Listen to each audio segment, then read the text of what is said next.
So, it's time to get out my basing material, and what should I be noticed? But I'm out. There is none.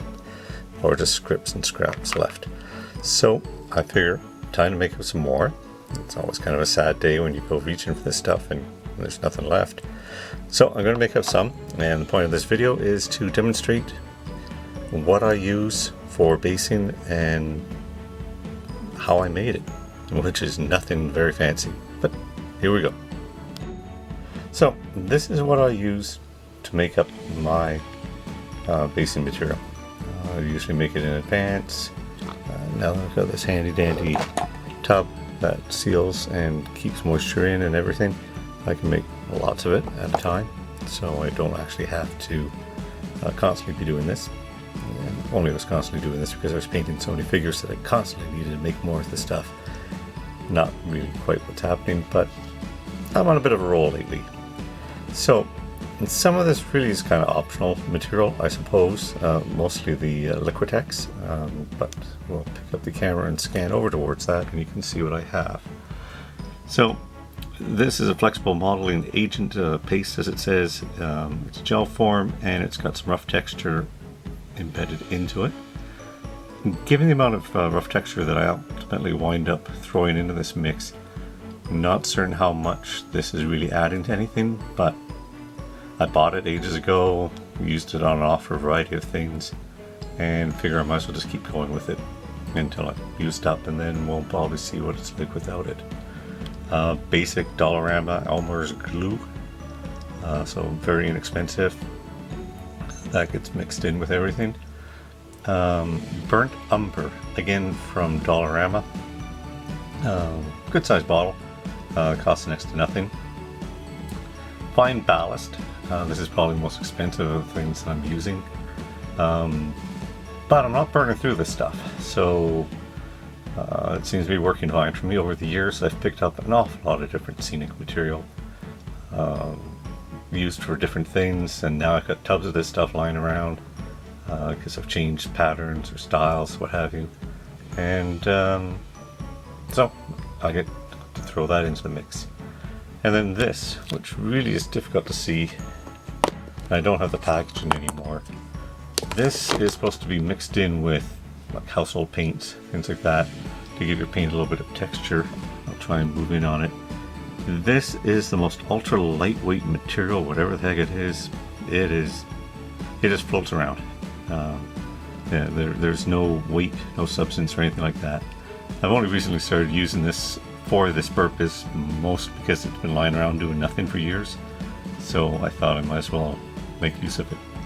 Now, the scenic material, or all the spacing stuff that I do, it's typically for 28mm figures. That's the majority of what I own is 28mm figures. And I have thought of using it for my ACW that I've been back into painting. What I think I'm going to likely do is do a second batch, a different batch, maybe with more of that white stuff because it's ultra fine, and a little bit less of the fine ballast, just so that it goes on easier onto the bases. So either in this video or another video I'll demonstrate my exciting technique for actually applying this material. Like I said, try and keep it in a somewhat liquid level, so it's not a pure paste, but certainly not a liquid. Anyways, more on that later. Pausing for now. Okay, so I applied the tape here to remind myself of what the field of vision is roughly for this camera. So now I'm sitting down. Things should look upside down when I get around to this, but oh well. So I start off typically taking some of this material and just scooping it out with a handy dandy spatula, or even larger spatulas if one is conveniently nearby, which conveniently it is. Wow. So there we go. Throw that thing in. And now let's get some real amount of this stuff in here. So there is no scientific approach to this. I take a scoop of this, I take a scoop of that, and then just have at it. So put that to the side. temporarily. And then it's onto the glue, which in this case, I might just rip it open and pour a whole bunch into this thing. This is going to give it a hard texture when it dries. Glue the figures in maybe a little bit better than they might have been attached, so it flows over the bases. It keeps things in there, and then, you know, scientifically measure out a bunch of this stuff. You see, there's still a ton in here even after I've poured stuff in here. It's going to take a while for that thing just to empty out. And then all of this, pour in a whole bunch of this. So this is a really dark brown paint. It gives me a good base that I can lighten up with afterwards. So you can do some dry brushing. And part of the idea behind this is that the texture is going to give it a semblance of rocks, small rocks. I have experimented by putting small pieces of rock into my mix. I did not like it. It just wound up being clumpy, and it didn't spread well. So I tend just to mix the stuff back in, like put the little rocks into it. So wow, it's almost like I had this planned.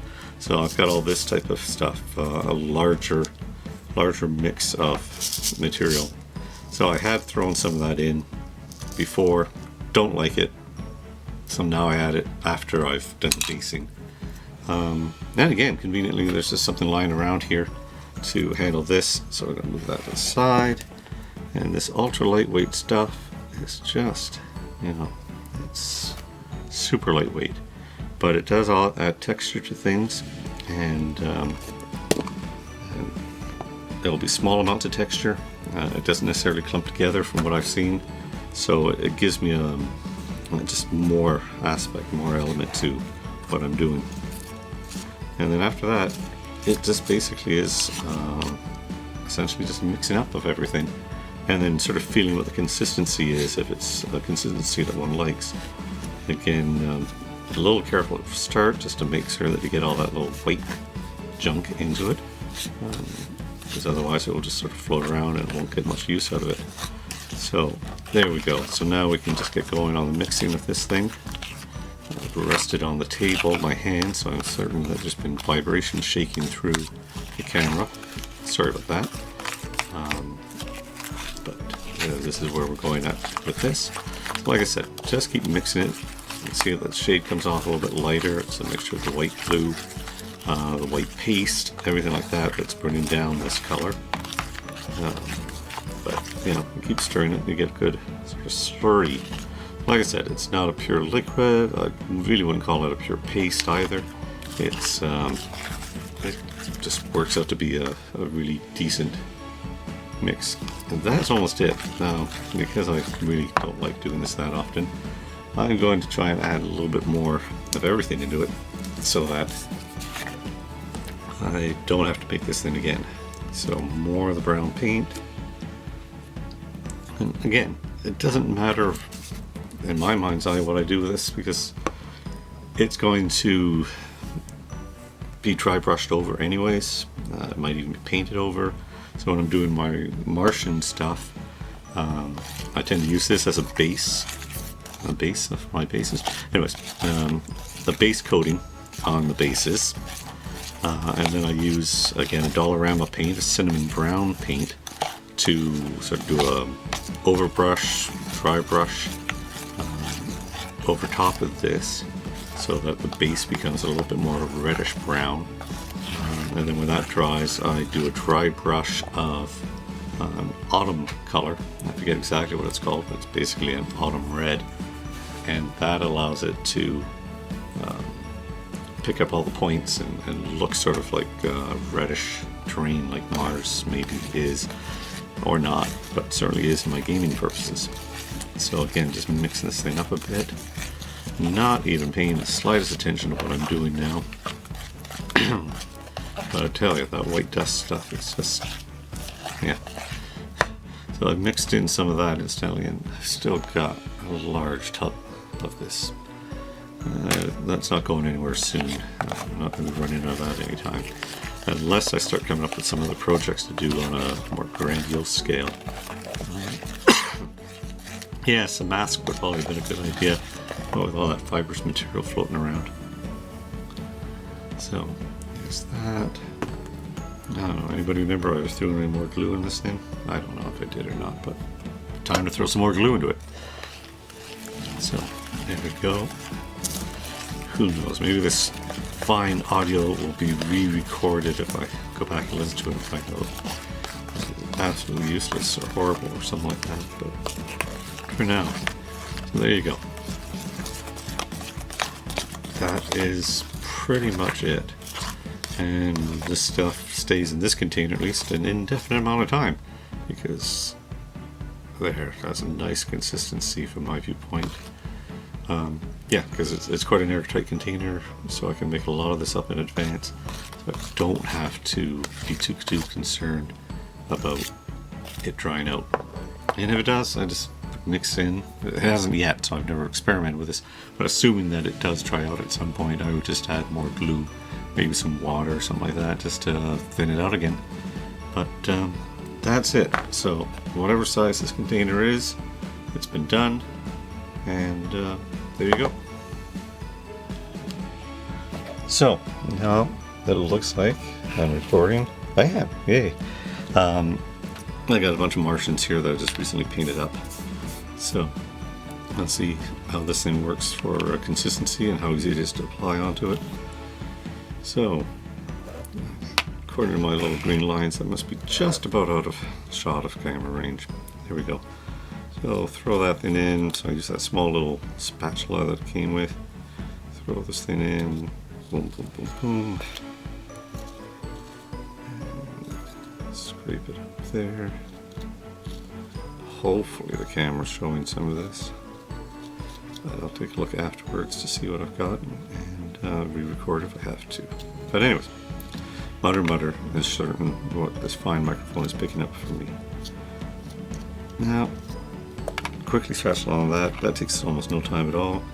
Then I'll go over it with a brush just to make it fit in and add a little bit of between the legs so that everything blends in.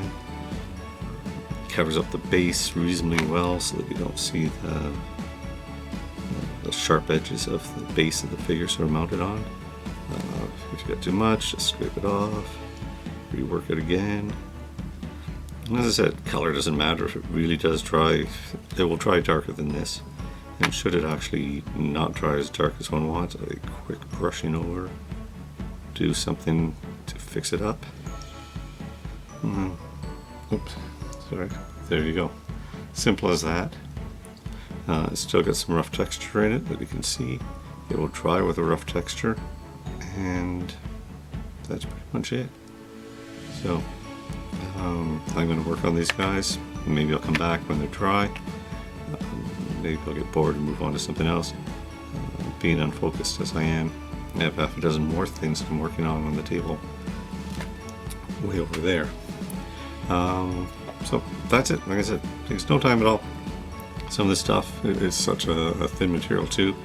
You could just put it on with a brush as well. You know, you might be able to save the brush if you clean it up quick enough. Again, it really is only paint and some of that paste and glue that are going to be stuck to it. So you run under a hot water tap and boom, Bob's your uncle. It's all fixed up. So, and again, just to demonstrate the speed on that thing. I know that others do something where they put glue on, dip them into rock piles, and then from those rock piles they then pull them out, let them dry, then paint them over top.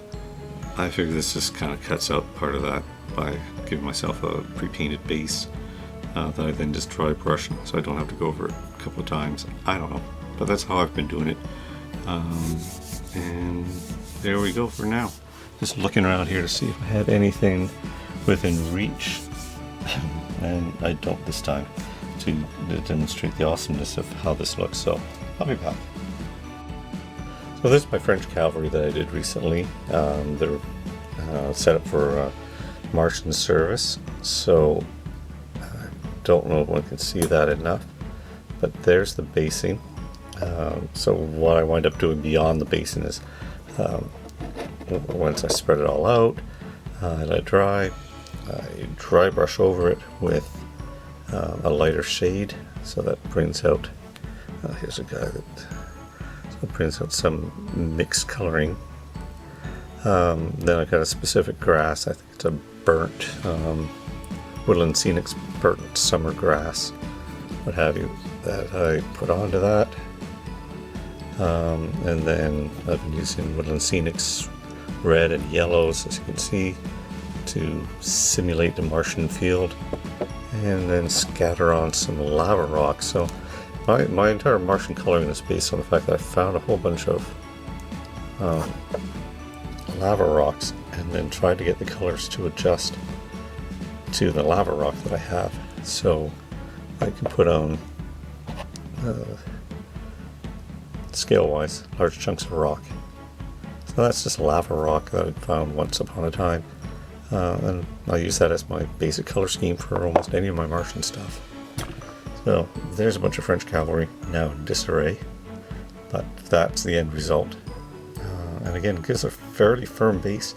The glue and everything like that has gone over the built-in base on the miniature, so they're really solidly attached to these bases. So, hope that was entertaining and informational. Thanks. Bye. So, one other thing that I didn't mention is that you saw me dabbing this stuff on here. What I also do typically is I just scrape this across after I've done all of that. And I don't think it's going to be picked up by the camera. But bottom line is it just scrapes up the material and leaves it an even rougher surface, so that all of a sudden I now have far more little pebbles and rocks popping up that will again add a little bit more depth to the field and will look nice when I dry brush it. So it's just a simple scraping across the surface, and it just sort of disturbs all the rocks and raises them up. Anyways, again, I think that's finally it. Or not it, because I may re-edit this and then put this in earlier on and not at the tail end of the video. So just look below, see if this really was the end. May not have been though. Thanks again.